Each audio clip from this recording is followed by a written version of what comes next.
I was hired to babysit a child who only exists between midnight and 3 a.m. The ad on my university's job board was strange, but the pay was impossible to ignore. $300 per night to babysit for just 3 hours. As a broke college student drowning in student loans, I couldn't afford to be picky. The listing mentioned special circumstances and unique hours but was otherwise vague about the details. When I called the number, a woman with a soft, tired voice answered. She explained that they needed someone to watch their son between midnight and 3 a.m., 3 nights a week. The hours were non-negotiable.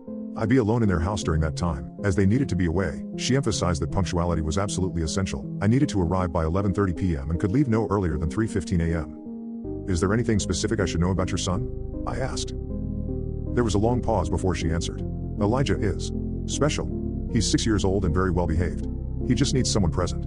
You'll understand when you meet him. The house was in an older neighborhood on the edge of town, a modest 2-story with a well-kept yard. When I arrived for my first night, Mrs. Keller greeted me with visible relief in her eyes. She was thin, almost gaunt, with dark circles under her eyes that spoke of chronic sleeplessness. Thank you for coming, she said, ushering me inside. My husband and I will be back at 3:10. Elijah's room is upstairs, first door on the right, but he'll probably come find you once he's here. Where is he now? I asked, looking around the quiet house. He'll be here at midnight, she said simply. There are snacks in the kitchen. Please don't leave the house under any circumstances between midnight and 3 a.m. It's very important. Before I could ask more questions, she and her husband hurried out the door. I heard their car start immediately, like they couldn't get away fast enough. The house was beautiful but eerily quiet. Family photos lined the walls, but strangely, none featured a child. I explored the living room, the kitchen, even peeked into the master bedroom, but found no evidence that a child lived there. Around 11:55, curiosity got the better of me, and I went upstairs to see Elijah's room. The door was decorated with colorful wooden letters spelling Elijah. Inside was a perfectly maintained child's bedroom, toys neatly arranged on shelves, a small bed with rocket ship bedding, glow-in-the-dark stars on the ceiling. But something felt off. The room was dustless, perfect, like a display in a furniture store. Nothing seemed used or lived in. The bed was empty and made. I checked my phone, 11:58 p.m. I decided to wait downstairs. At exactly midnight, the temperature in the house dropped suddenly. The air felt heavy, charged with something I couldn't name. A soft thump came from upstairs, followed by the creak of a door opening. My heart thundered in my chest as light footsteps pattered down the stairs. A small boy appeared at the bottom step. He looked perfectly normal, tousled brown hair, dinosaur pajamas, clutching a worn stuffed rabbit. He smiled when he saw me. Are you my new sitter? He asked. I nodded, my mouth suddenly dry. I'm Maya. You must be Elijah. He nodded enthusiastically. Do you want to play dinosaurs? Or we could watch cartoons.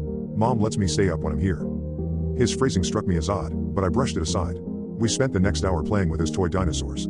He was articulate and sweet, telling me elaborate stories about his dinosaur kingdom. Nothing seemed unusual except for one thing: he was cold.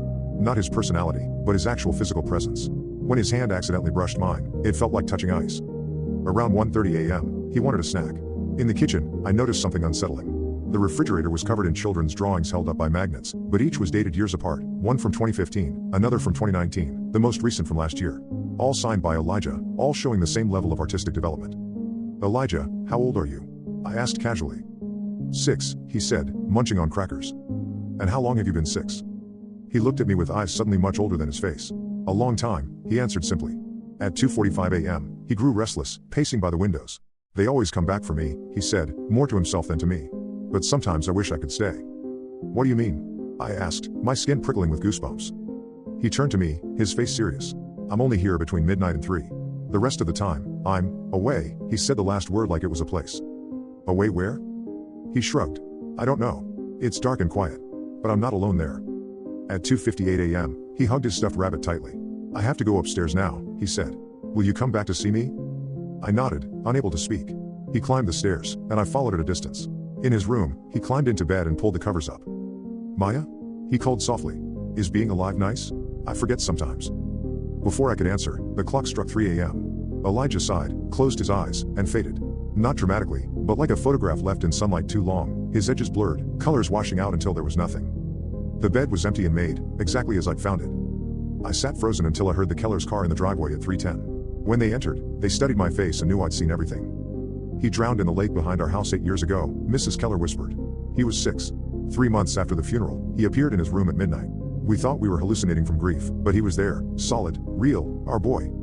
Only for 3 hours, Mr. Keller added. We can't stay in the house when he's here. It's part of whatever rules govern this. If we try to stay, he doesn't appear. We've tried everything to bring him back permanently, Mrs. Keller continued, tears streaming down her face. But this is all we get.